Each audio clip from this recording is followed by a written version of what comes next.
Tilapia এমন এক জাতের মাছ, এটা একবার ফালাইলে আর ফালান লাগান, এটি পরিকল্পনা কম বুঝে, এটা ফালাইলেই ওইটা থাকে। সুতরাং আপনি কি চিন্তা করছেন, আগের দিনের মায়েরা যেমন উঠানের ভিতরে লাউয়ের মাচা, সিমের মাচা দিয়া দিত, দরকার লাগলে ওখান থেকে লাউ সিম পেড়ে খাইতো, আজকে যদি আবার আমরা একটু সচেতন হয়ে যাই, আমরা যদি আড্ডা বন্ধ করে দেই, ফেসবুকগুলো যদি সময় মতো চালাই, আমরা যদি নিজেদের ইচ্ছা মতো না চলি, আড্ডায় আড্ডায় যদি সময় কাটিয়ে না দেই, আমরা যদি পরিকল্পিত একটু জীবনযাপন করি, আমি যদি পেঁয়াজ কিনা না লাগে, আলমগীর চেয়ারম্যান যদি পেঁয়াজ কিনা না লাগে, আমার ভাই যদি পেঁয়াজ কিনা না লাগে, পেঁয়াজ যদি নিজেদেরগুলা নিজেদের হয়। ছোট্টবেলা আমার মনে আছে, আমার দাদা আমাদেরকে নিয়ে পেঁয়াজ করতেন, রসুন করতেন, মহিলাদের চুলের মতো বেনি বানাইয়া রসুনগুলা ঘরের উপরে মাচায় টানাই রাখতো, দরকার লাগলে সেখান থেকে নামাইয়া শাসা দিয়া ডাইলের ভিতরে দিয়ে দিত, পেঁয়াজ দিত খাটের নিচ থেকে।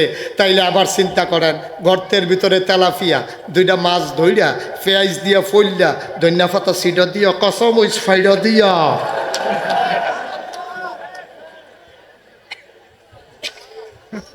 ঠিক কিনা কও? আর কোনো কিছু দরকার আছে? আমরা যদি নিজেদের অনাবাদী জমিনগুলো আবাদ করতে পারি, আমরা যদি আমাদের শিল্প কারখানাগুলোকে মালিক শ্রমিক অংশীদারিত্বের ভিত্তিতে ভালোবাসা নিয়ে চালানো শুরু করে দেই, আমরা যদি জনতা বাংলাদেশ প্রশ্নে এক হয়ে যাই, মনে রাখবো পেঁয়াজের জন্য যদি আর না লাগে, পেঁয়াজ রসুন আদা, তারপরে কি বলে কাঁঠাল আনারস, এগুলো রেখে দেওয়ার জিনিস না। আনারস পাকলে খাইতে হবে, নাইলে ফালাইতে হবে। তোমাদের থেকে আমরা মাগনা আনারস আনি না, আগে টাকা দেই তারপরে আনারস নেই, ঠিক কিনা বলো? আমরা আগে টাকা দেই তারপরে কাঁঠাল নেই। তোমরা যদি বন্ধ করো আর আমরা যদি বলি পেঁয়াজ কাঁঠাল আনারস আনবো না, সেই দিন বেশি দূরে নয়, কাঁটাতারের বেড়ার কাছে আইসা ডাক দিব, দুলাভাই দুগলা ফেজ নিয়ে, আমরা বলবো নিহি খায়েঙ্গে শহীদ তলে।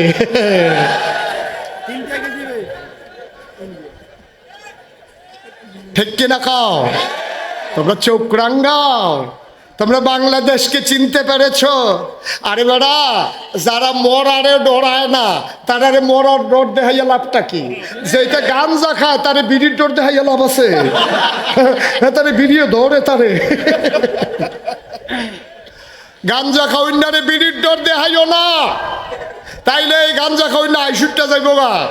আমরা ফলাফাইন মরুন না ফলাফাইন, কারণ বন্দুক যখন ত্যাগ করেছে, আমার টাকায় কেনা বুলেট যখন মারা হয়েছে আবু সাইদের বুকে, তোমরা খেয়াল করতে দেখবা পোস্টমর্টমের রিপোর্ট এসেছে, একটা গুলিও তার পিঠে লাগে নাই, 3টা গুলি সে বুক পেতে নিয়েছে, ঠিক কিনা বলো?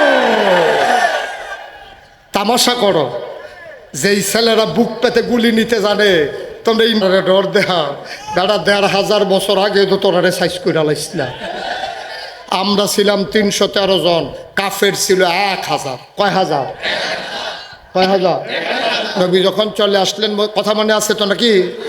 নবী যখন চলে আসলেন মদিনায়, কাফেরারা তখন ইমার্জেন্সি অ্যাসেম্বলি কল করেছে, জরুরি মিটিং, দারুন নাদওয়ায়। সেখানে মিটিংয়ে সিদ্ধান্ত হলো যে মদিনায় আক্রমণ করা হবে। আবার মদিনায় যখন আক্রমণ করবে, তারা সৈন্য জমালো 1000। কয় হাজার? গোপন খবর চলে আসলো নবীর কাছে, নবীজি ওনারা 1000 সৈন্য রেডি করছে, আমরা কি করব? নবীজি মসজিদের মিম্বারে বসে বসে কাঁদতেছেন। আবু বকরের মতো নরম মানুষ গিয়া বলতেছি, ইয়া রাসূলুল্লাহ, আপনি কি সারাটা জীবন শুধু কাঁদবেন? মক্কায় কাঁদলেন, সব জায়গায় কাঁদেন, এখনও কাঁদতেছেন, মদিনায় তো আমরা আনন্দে আছি, কোনো বাধা নাই, কোনো ঝড়ঝাপটা নাই, এখন আর হায়ানা নাই, এখন আর আয়নাঘর নাই, এখন আর লুটতরাজ নাই, এখন আর কারো বিরুদ্ধে মামলা নাই, ফিডাফিডি হইছে মদনপুর, আসামি ফইরা বইছে ডাঙ্গা। এই কারবার হইছে নাকি হইছে না?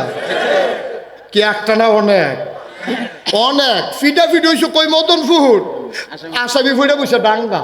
আজব কারবার, কি এক আজব কারবার।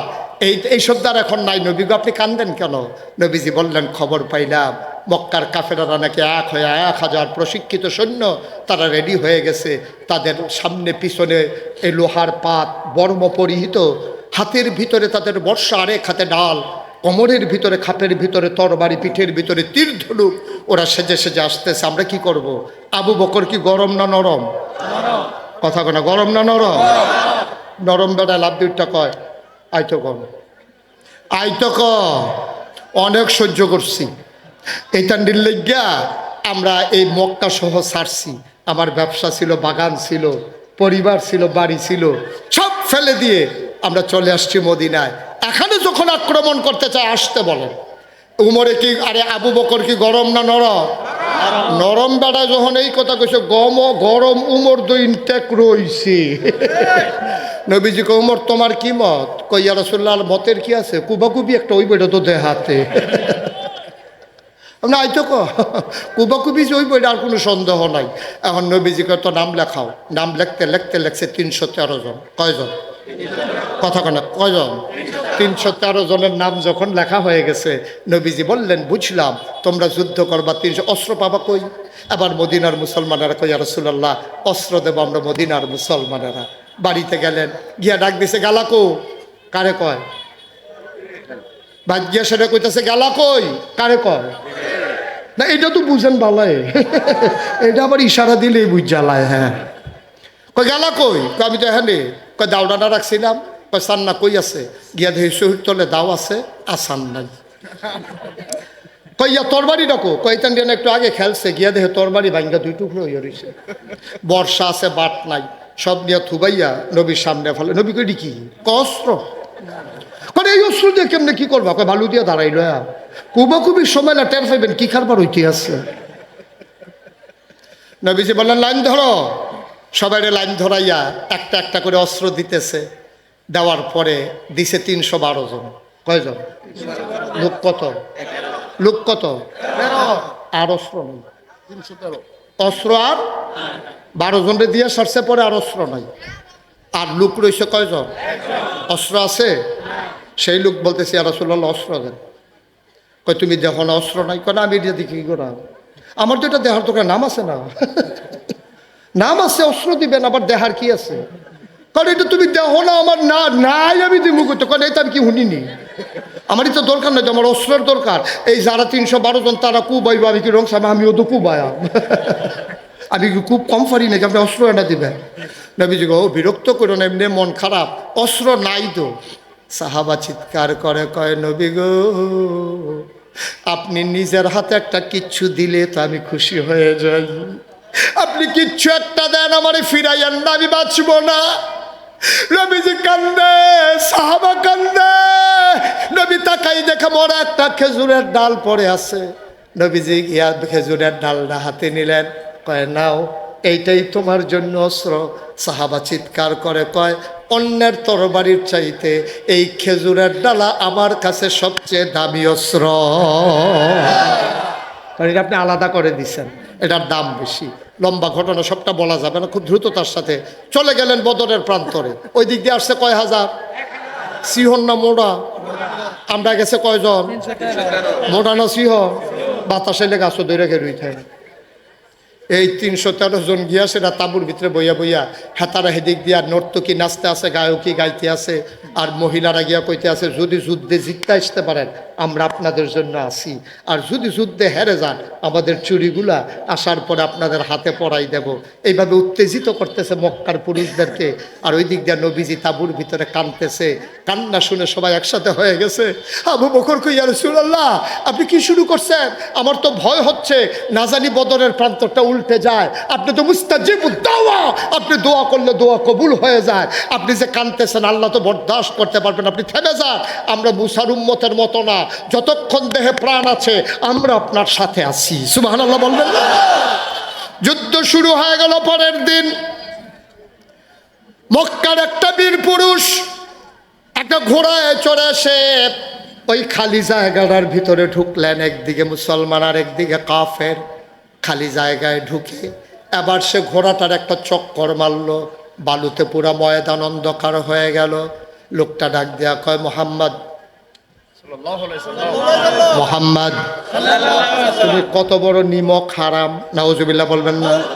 দাদা আমরা তোর বাপ নাই, আমরা তোরে আদর করে বড় করছি, আর আজকে মদিনায় কয়জন লোক পাইয়া বাপ দাদার বিরুদ্ধে অস্ত্র ধরতে আসছো, কত বড় নিমক হারাম। আলীর বয়স তখন 21 বছর, পার্শ্বে এমনি বসে আছে। আলী গিয়া কই, ইয়া রাসূলুল্লাহ, তে আমার আপনার নিমক হারাম কয় নাই মালাইতাম নি, তারে কটা ফাতলা ফাতলা দিয়ে আইয়া পড়ি। আলী নবীজি ডাক দেখো, আলী রে, ও আলী বুঝবি না, এটা বড় বীর পুরুষ, মক্কায় এই বীর পুরুষ আর নাই, তুই পারবি না, তুই ছোট মানুষ, বস। এবার ডাক দেয়া কয়, মোহাম্মদ, ওই বীর পুরুষ ডাক দেয়া কয়, মোহাম্মদ, তোমার মতো কা পুরুষ দেখি নাই। মাথা ঘুরাই দিছে, তরবারি চলে গেছে মাটির নিচে, একবারে খাপ হাতে হাত সহ মাটির কাছে চলে গেছে। এখন মক্কার করা যায় না। আল্লাহু আকবার বলে তরবারি নিয়ে ঘাড় বরাবর এমন ভাবে আঘাত করলো, একটা আঘাতে দেহ থেকে কল্লাটা আলাদা হয়ে গেল। মুসলমানরা লাফ দিয়ে দাঁড়িয়ে গেলেন, আল্লাহর নবী লাফ দিয়ে মাঠে চলে আসলেন, আলীর টান দিয়ে কুলের ভিতরে জড়াইয়া ধরলেন, কপালে চুমু খাইলেন, ডাক দিয়া আলীরে কারবারটা করলি কি? পুরা মুসলমান আবার কুবাকুবি শুরু করে দিছে। 313 জন, 70টারে 2 টুকরা কইরা লাইছে, বাকি 2টা দিছে দৌড়। কোনোটার ফাঁসা নাই, কোনোটার হাত নাই, কোনোটার ফাও নাই, ও মাগো কইয়া দিছে দৌড়। একবারে দৌড় দিয়া গিয়া পড়ছে খেজুরের ডালের সামনে। খেজুরের ডালওয়ালা আবার এমনি চুপ করে দাঁড়াই দিছে। হাতে কয়, ভাই তুমি কে? আমি মুসলমান। কত এখন দাঁড়াই দিছি, তখন চাইতে আছি কে কি করে, কোন দিক দিয়া যায়, খেয়াল রাখতে আছি। কত তোমার কাছে অস্ত্র শস্ত্র নাই? কয় না, এই যে দাঁড়াই দিছি। কত তোমার 2টা কূপ দিয়া যায়? কয় দেন না। যখন কূপ দিতে গেছে, মাথা ঘুরাইয়া ওই লুঙ্গির খুঁট থেকে ওই খেজুরের ডালা বার করে আর চোখ বন্ধ করে আল্লাহু আকবার বলে তার এমন জুড়ে একটা আঘাত করছে। সাহাবা কয়, খোদার কসম, আমি চোখ খুলে দেখি ধারালু তরবারির আঘাতে মানুষ যেমনি 2 টুকরা হয়ে যায়, নবীর দেওয়া খেজুরের ডালের আঘাতে মানুষটা 2 টুকরা হয়ে ময়দানে পড়ে আছে। আমরা সেই মুসলমান, ঠিক কিনা বলো? আমরা সেই মুসলমান। আমরা মুসলমানের আজকে দুর্বল হয়ে গেছি, কিন্তু মনে রাখবো, আমাদেরকে যদি ও দুর্বলতায় পেয়ে বসে, আমাদের গায়ের ভিতরে আবু বকর, উমর, উসমান, আলীর রক্ত, ঠিক কিনা বলো? সব বেঈমানি করে, রক্ত কখনো বেঈমানি করে না।